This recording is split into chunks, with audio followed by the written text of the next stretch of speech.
Alrighty, also quick update on my Topstone here. It's now been about a year since I've had it. I put quite a bit more miles on it since the last video I made. So I'll give you a quick update. So firstly, I'm in a new place. I just moved to Los Angeles for work, graduated school, so I'm out here now.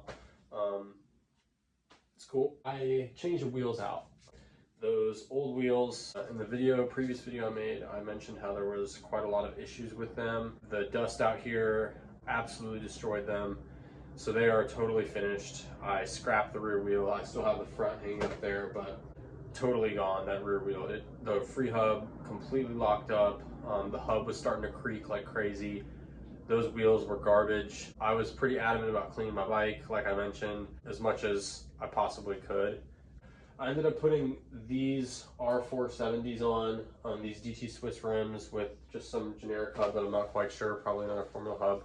They weren't my first option. I attempted to try out some carbon Hunt wheels, but I got them used from a shop around here. They had some play in the hub and things didn't work out. They let me return them back for my money back, so I just went ahead and did that. I thought for the most part that they were pretty nice, pretty light, so I may actually end up going to those wheels brand new here in the future, so I'll keep you guys updated on that. The only other thing that I've changed since then, I have started waxing the chain. This is not for any sort of performance benefit. It's actually just for a longevity benefit. I just replaced the chain very recently after it was completely blasted. When I put the new one on, I thought to myself, like, it's really, really dry out here. A lot of the gravel is a lot of sand and it's a lot of dust and dirt. I really wanted to make sure that I didn't have to clean the bike after every time I used it. So I really just waxed the chain just for the fact that I wouldn't have to clean it after every time I use it. Got the Silica wax in the mini $20 crock pot. It's honestly fine. Waxing your chain really isn't that big of a deal once you learn how to do it.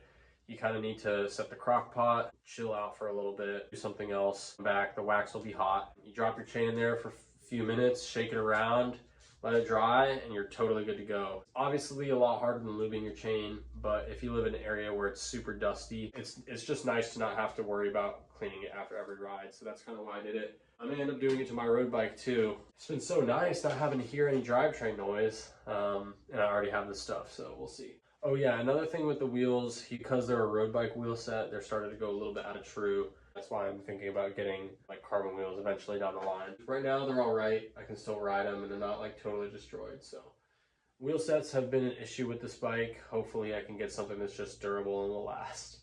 Oh yeah, another thing was I switched to SPD pedals. It's a long story, but I had two sets of road shoes that I was using.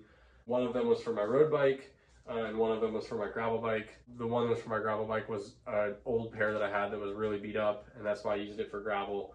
But those shoes were totally destroyed and it was time to get new ones. And I thought if I was gonna get new shoes, I might as well get some shoes with some tread on the bottom. So that's what I did. I ended up getting Shimano XC7s. And then when I did that, I just ended up putting on these SPD pedals.